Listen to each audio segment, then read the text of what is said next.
আসসালামু আলাইকুম রহমতুল্লাহি ওবরকাতুহ।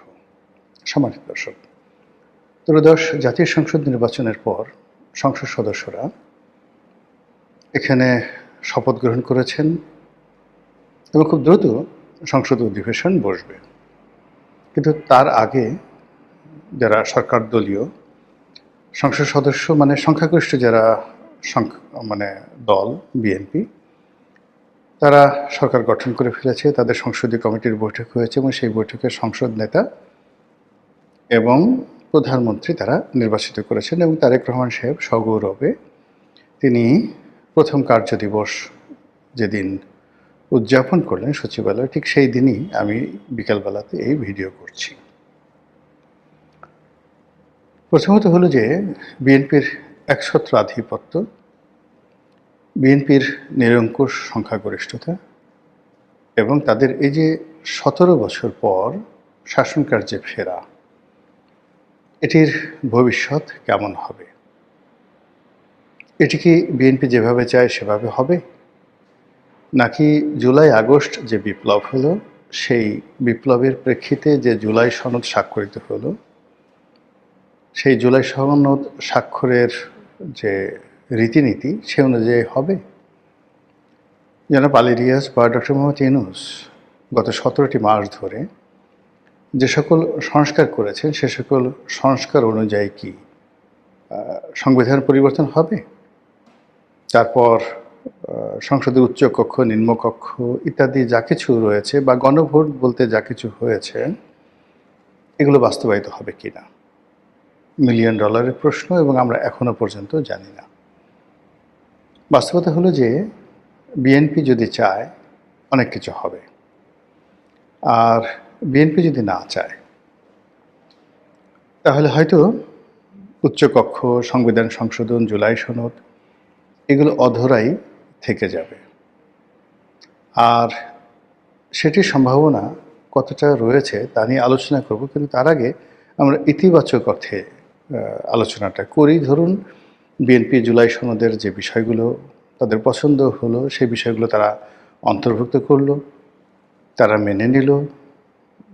জুলাই সনদ অনুযায়ী বা সেটার আলোকে যে সকল বিষয় তারা সংবিধান সংশোধনের জন্য ঐক্যমত্য পোষণ করেছিল সে সকল বিষয় তারা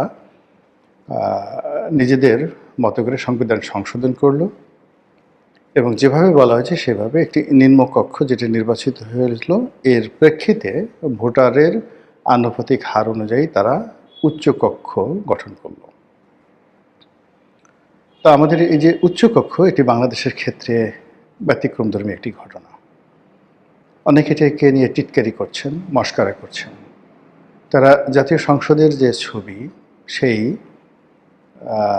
ছবির সঙ্গে ভিতরে যে হল রুম রয়েছে যেখানে সংসদ সদস্যরা বসেন, তো বর্তমান যে সেট আপ রয়েছে এমপিদের, সেই সেট আপের উপরে দোতলায় মানে উপরের অংশে ওয়ালের সঙ্গে বিভিন্ন সিট তারা এই এআইয়ের মাধ্যমে তৈরি করে বলছে এটাই হলো উচ্চকক্ষ। মানে নিম্নকক্ষে যারা নির্বাচিত হয়েছেন তারা নিচে বসবেন, আর উপরে ওয়ালের সাথে পাখির বাসার মতো ১০০টি সিট তারা সেট আপ করে দিয়েছে। বিভিন্ন যারা ইন্টারনেটে ঠাট্টা করছেন, মশকরা করছেন, সেটাকে উচ্চকক্ষ দেখানো হচ্ছে। তো ঘটনা যাই হোক না কেন, উচ্চকক্ষ কিন্তু আসলেই উচ্চকক্ষ। কার্যত এখানকার যারা সংসদ সদস্য হবেন বা উচ্চকক্ষের যারা সদস্য হবেন, তারা জনগণ দ্বারা নির্বাচিত না হলেও কিংবা তাদের কোনো এক্সিকিউটিভ ক্ষমতা না থাকলেও জনমত গঠন থেকে শুরু করে একটি সরকারকে সংবেদনশীল করতে, একটি সরকারকে শাসনকর্মে সহযোগিতা করার জন্যে কিংবা একটি সরকারের কর্মপরিধি জনগণের দ্বার প্রান্তে পৌঁছে দেওয়ার জন্য যে প্রভাব প্রতিপত্তি দরকার, এটি নিম্নকক্ষের চাইতে উচ্চকক্ষে বেশিরভাগ সময়টিতে বেশি আলোচিত হয় এবং প্রভাব রাখে। ধরুন ব্রিটেনের লর্ড সভা কিংবা ভারতের যে বিধানসভা, তো সেখানে জানেন যে বিধানসভা এবং লোকসভা কাকে বলে। জনগণের ভোটে নির্বাচিত যারা তারা লোকসভার সদস্য, আর বিধানসভা হলো উচ্চকক্ষ। তো ভারতের ক্ষেত্রে বা ইংল্যান্ডের ক্ষেত্রে যেটা হয়, সমাজের যে সকল মানুষ নির্বাচন করতে চান না, রাজনীতি করতে পছন্দ করে না, কিন্তু রাজনীতি নিয়ে তারা চিন্তা করেন, ভীষণ রকম চিন্তা করেন, এবং তাদের কথার যথেষ্ট মূল্য রয়েছে, যাদেরকে সুশীল সমাজ বলা হয়। তো এই সকল মানুষ যাদের সঙ্গে বিভিন্ন রাজনৈতিক দলের সখ্যতা রয়েছে বা সম্পৃক্ততা রয়েছে, কিন্তু ওরকম যাকে বলা হয় গতানুগতিক রাজনীতি তারা হয়তো করেন না, কিন্তু তারা রাজনীতির ময়দানে যারা সারাক্ষণ কথা বলেন, তো তাদের মতো কথা না বললেও মাঝে মধ্যে মিডিয়ার সামনে এসে দু কলম লিখেন বা বলেন, এটাই সারা দেশে তোলপাড় চলে শুরু হয়ে যায়। তো এই সকল মানুষ, সাহিত্যিক, সাংবাদিক, রাজনীতিবিদ, ব্যবসায়ী, খেলোয়াড়, নায়ক, নায়িকা, তাদেরকে এনে উন্নত বিশ্বে তারা এই একটা উচ্চকক্ষ গঠন করে এবং এদের মাধ্যমে জনমত, মধ্যবিত্ত শ্রেণী, উচ্চ মধ্যবিত্ত শ্রেণী, তাদেরকে প্রভাবিত করে। আর যারা সাধারণ জনগণ, আম জনগণ, তাদেরকে ঐক্যবদ্ধ রাখে।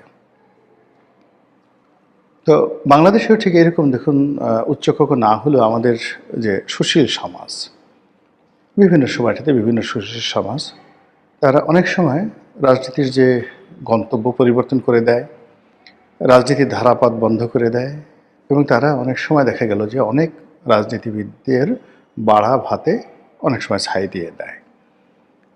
বিএনপিপন্থী যারা বুদ্ধিজীবী রয়েছেন, তারা আওয়ামী লীগের ক্ষমতার জমানাতে এমন সব কথাবার্তা বলেন, লোকজন আওয়ামী লীগের বিরুদ্ধে বিক্ষুব্ধ হয়ে ওঠে। আবার বিএনপির জমানাতে একই অবস্থা হয়, আওয়ামী লীগের যারা বুদ্ধিজীবী তারা এমন সব কথাবার্তা বলেন, লেখেন, তাদের কারণে বিএনপি রাজনীতি কঠিন হয়ে পড়ে। তো এরকম অবস্থাতে প্রায় সবাই বলা বলি করছিল যে এই মানুষগুলোকে নিয়ে যদি পার্লামেন্টে স্থান দেওয়া যেত উচ্চকক্ষের মাধ্যমে, তাহলে পার্লামেন্ট এটা রেকর্ড থাকতো এবং তাদের যে বক্তব্য দেওয়ার ক্ষেত্রে তারা জবাবদিহিতার অধীন থাকতেন, দলকে রিপ্রেজেন্ট করতেন এবং তাদের বক্তব্য আরও গুরুত্ব সহকারে প্রসারিত হতো। এবং এরই ধারাবাহিকতা এবার যে সংস্কার কমিশন হয়েছে, সেখানে উচ্চকক্ষের এই ধারণাটি ব্যাপকভাবে সর্বজন নন্দিত হয়েছে। এখন যেভাবে ভোট হলো, সেই ভোটের ক্ষেত্রে ভোটের পার্সেন্টেজ অনুযায়ী উচ্চ কক্ষ গঠিত হলে জামাত একটা বিশাল সংখ্যক উচ্চকক্ষের সদস্য পাবেন। তো বিএনপির যারা উচ্চকক্ষের সদস্য হবেন, তারা বিএনপির মধ্য থেকে হবেন। তারপর বিএনপির যারা দলীয় পান্ডা, দলীয় অনুগত, সাহিত্যিক, সাংবাদিক, যে সমস্ত লোকের আসলে কথাবার্তার কোনো ভ্যালু নেই, আকর্ষণ নেই, হয়তো তাদের কথা জনগণ কেউ শোনেও না, অথচ তারা দলের একটা বড় বড় হর্তাকর্তা। তো এই সকল মানুষদেরকেই সাধারণত বিএনপি উচ্চকক্ষের সদস্য বানাবেন বলেই আমরা ধারণা করছি। এর ব্যতিক্রম হলেও হতে পারে। কিন্তু জামাত এখানে যে কাজটি করবে, জামাত ইসলামিক মাইন্ডেড, তারপর বিতার্কিক, বিভিন্ন শ্রেণী এবং পেশার যারা মানুষজন রয়েছে তাদেরকে আহ্বান করে তাদের দলীয় প্রার্থী রূপে তারা উচ্চকক্ষে এ সকল মানুষকে পাঠাবে, যারা একই সঙ্গে বিজ্ঞান, একই সঙ্গে ইতিহাস, একই সঙ্গে ধর্ম, একই সঙ্গে রাজনীতি, একই সঙ্গে অর্থনীতি এবং সরকারের তীব্র সমালোচনা, এই বিষয়গুলোকে একত্রে মশলা বানিয়ে এমনভাবে জাতির কাছে উপস্থাপন করবে যা কিনা বিএনপিকে তছনছ করে ফেলবে। এবং লেখাপড়া যে কী জিনিস, বিদ্যা যে কী জিনিস, সততা যে কী জিনিস, সেই বিষয়গুলো বিএনপি সংসদের ভিতরে এবং বাইরে হাড়ে হাড়ে টের পাবে। যেমন ধরুন, জামাতের নেতারা উচ্চকক্ষে 10 মিনিট বক্তব্য দিলেন জেনা এবং ব্যভিচার নিয়ে, এবং তারা স্পষ্ট করে বললেন যে রাজনীতির নেতারা অনেক ক্ষমতাপ্রাপ্ত হয়ে যে সকল জেনা এবং ব্যভিচারে লিপ্ত হয়, কোথায় কোথায় লিপ্ত হয়, এবং সেই সকল লিপ্ত হওয়ার ফলে দেশের প্রতি কী গজব নাজিল হয়, এবং সেই গজবের ফলে যারা জেনাকার, ব্যভিচারী, তাদের পারিবারিক, সামাজিক, রাজনৈতিক জীবনে কী বিপর্যয় নেমে আসে, যে সকল দলের ধরনের জেনাকার ব্যভিচারীদেরকে আশ্রয় দেয়, প্রশ্রয় দেয়, তাদের উপর আল্লাহ লানত কিভাবে আসে, এই বিষয়ে 10 মিনিট বক্তব্য দিলেন। আসে ধরেন, তো এই বক্তব্য শোনার পর কাদের মেজাজ গরম হবে, কাদের মুখ কালো হয়ে যাবে এবং কারা বিব্রত বোধ করবে। এই জিনিসগুলো তারা বলবে ম্যাটিকুলাসলি। তারা দুর্নীতি নিয়ে কথা বলবে প্রতিটি মুহূর্তে, কোনো মেনশন না করে।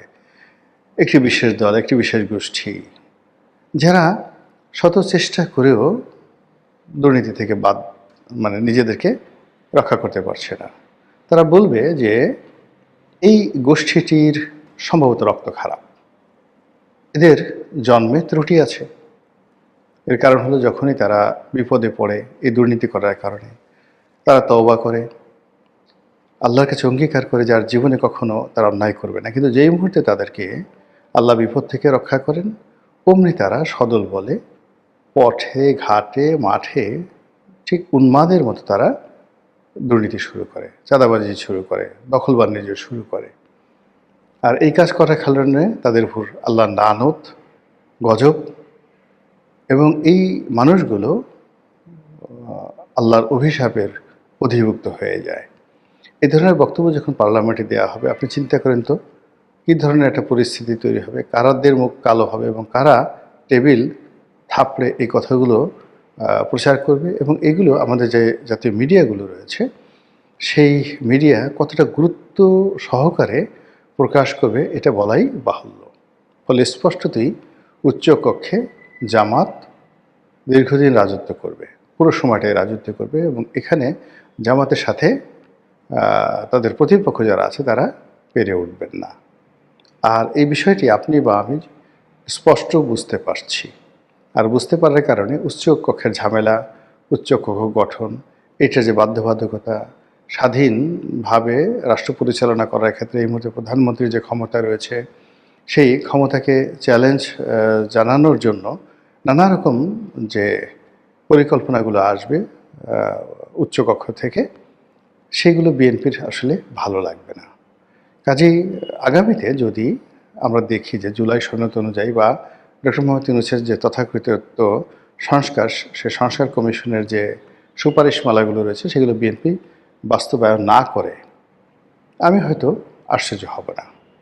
মহান আল্লাহ আমাদের সবাইকে হেদায়েত দান করুন এবং হেফাজত করুন। আসসালামু আলাইকুম ওয়া রাহমাতুল্লাহি ওয়া বারাকাতুহু।